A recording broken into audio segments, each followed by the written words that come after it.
Good morning, SDTB student. I am Mandeep, your pole science teacher from Shri Guru Tegh Bahadur Senior Secondary School, NS9, Ding Road, Sirsa. Dear student, today we are going to start next topic. बेटे जो हमारा भारत के विदेश संबंध lesson चल रहा है, आज हम इसमें पढ़ेंगे भारत की परमाणु नीति कि भारत की परमाणु नीति क्या थी। अब इसमें भारत में परमाणु कार्यक्रम का जो आरंभ है बेटे, वो स्वतंत्रता प्राप्ति के पश्चात आरंभ हुआ था और भारत परमाणु शक्ति का प्रयोग शांतिपूर्ण उद्देश्यों के लिए क्या करना चाहता था। इसी उद्देश्य की प्राप्ति के लिए डॉक्टर होमी जहांगीर बाबा उन्होंने इस कार्यक्रम उनको क्या कर दिया था, इस कार्यक्रम का निर्देशक बनाया गया था। भारत सरकार ने इस दिशा में प्रयत्न आरंभ कर दिए थे, परंतु भारत के जो प्रधानमंत्री पंडित जवाहरलाल नेहरू की शांतिवादी नीतियों के कारण परमाणु परीक्षण की दिशा में कार्य आरंभ नहीं हो सका था।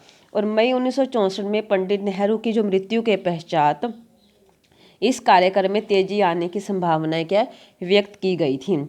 इस विषय में है एक पर्सन है, राइटर है अर्जुन मखीजानी का मत है कि 1964 का वर्ष भारतीय राजनीति के लिए निर्णायक वर्ष रहा।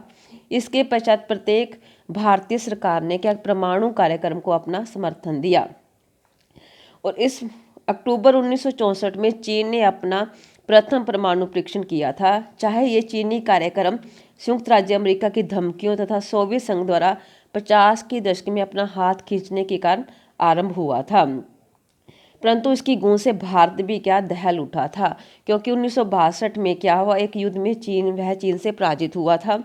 भारत ने अपने यथार्थ को अनुभव करते हुए परमाणु कार्यक्रम को आगे बढ़ाने का निश्चय किया और 1968 में परमाणु अप्रसार क्या संधि को पांचों परमाणु शक्ति संपन्न राष्ट्रों के द्वारा प्रस्तुत किया गया था। ये देश थे संयुक्त राज्य अमेरिका, सोवियत संघ, ब्रिटेन, फ्रांस और चीन। इस संधि के अनुसार गैर परमाणु जो शक्ति संपन्न राष्ट्रों पर परमाणु प्रशिक्षण करने संबंधी रोक और उनके परमाणु कार्यक्रम की जांच अंतर्राष्ट्रीय एजेंसियों द्वारा कराए जाने की व्यवस्था की गई थी।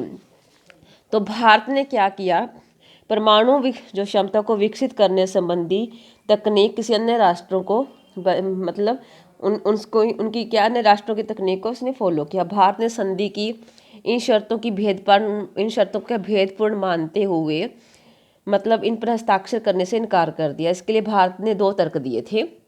प्रथम था कि इस संधि में क्या है, उस टाइम एक संधि हुई थी, इस संधि में क्या है, कोई भी व्यवस्था नहीं की गई थी कि चीन की परमाणु शक्ति से भारत की सुरक्षा को कैसे सुनिश्चित किया जा सके। और उसके बाद इस सेकंड संधि थी, इस संधि पर हस्ताक्षर करने का अर्थ ये होगा कि भारत न तो अपना परमाणु परीक्षण कार्यक्रम विकसित कर सकेगा, दूसरे वे इस कार्यक्रम को अंतर्राष्ट्रीय एजेंसियों की निगरानी के लिए खुला छोड़ देगा। तो इस प्रकार 30 दिसंबर 1971 को भारत स्थिति अंतर्राष्ट्रीय परमाणु ऊर्जा आयोग के चेयरमैन साराभाई का निधन हो गया और उनके स्थान पर होमी सेठना इसके चेयरमैन बने। और 7 सितंबर 1972 को तत्कालीन प्रधानमंत्री श्रीमती इंदिरा गांधी ने बाबा एटॉमिक रिसर्च सेंटर के वैज्ञानिकों को परमाणु शक्ति विकसित करने के मौखिक आदेश दिए तथा ये भी निर्देश दिए कि उनके लिखित आदेश के बिना परमाणु परीक्षण नहीं किया जाएगा। तो इस प्रकार 18 मई 1974 को बेटे क्या हुआ, भारत ने राजस्थान स्थित क्या है पोखरण में अपना पहला भूमिगत परमाणु परीक्षण किया था। और भारत द्वारा परमाणु परीक्षण से महाशक्तियों के उस समूह को गहरा आघात पहुंचा जो कि परमाणु शक्ति पर अपना अधिकार जमाए हुए थी।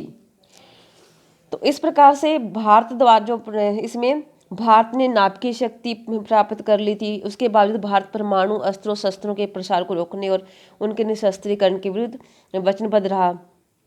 भारत की मांग है कि परमाणु अस्त्रों के परीक्षण पर रोक लगाई जाए। परमाणु अस्त्रों के निर्माण के उद्देश्य से विखंडनीय सामग्री को मौजूदा स्थिति में जहां के तहां रोक दिया गया था। और उसके बाद बेटे 14 अगस्त, अब इसमें दे रखा है भारत 1998 के मई में परमाणु परीक्षण किया और जताया कि उसके पास सैन्य उद्देश्यों के लिए अणुशक्ति को इस्तेमाल लाने की क्षमता है। तो इस प्रकार बेटे भारत ने जो परमाणु परीक्षण किए थे और भारत ने क्या किया, 14 अगस्त 1996 को उसने व्यापक प्रशिक्षण रोक संधि को भी रद्द कर दिया गया था, क्योंकि ये परमाणु शक्तियों के पक्ष में और गैर परमाणु शक्तियों के विरुद्ध भेदभावपूर्ण संधि थी। भारत में बढ़ते हुए सुरक्षा संबंधी दबाव को ध्यान में रखते हुए 1998 में क्या भारत ने पोखरण में पुनः 5 परमाणु विस्फोटक किए थे। इन परमाणु विस्फोटकों का मुख्य उद्देश्य भारतीय सुरक्षा को क्या मजबूत करना था। तो ये थे बेटे जो परमाणु परीक्षण जो भारत ने किस प्रकार पोखरण में किए और उसने कौन कौन सी संधियां की, और इन परमाणु परीक्षणों द्वारा भारत ने क्या परमाणु सशस्त्र संपन्नता प्राप्त कर ली थी। उसमें भारत ने अपनी परमाणु शस्त्र बनाने की क्षमता का प्रदर्शन किया। भारत की तकनीक क्षमता को विकसित करने में, उनका प्रदर्शन करने में मील का पत्थर सिद्ध हुए। और भारत द्वारा किए गए इन परमाणु परीक्षणों के द्वारा प्रयोगशाला प्रशिक्षण एवं कंप्यूटर स्टिमुलेशन क्षमताओं को भी प्राप्त किया गया था। तो ये था बेटे जो भारत की परमाणु नीति। नेक्स्ट टॉपिक नेक्स्ट वीडियो में करेंगे। थैंक्स बेटे, हैव ए नाइस डे।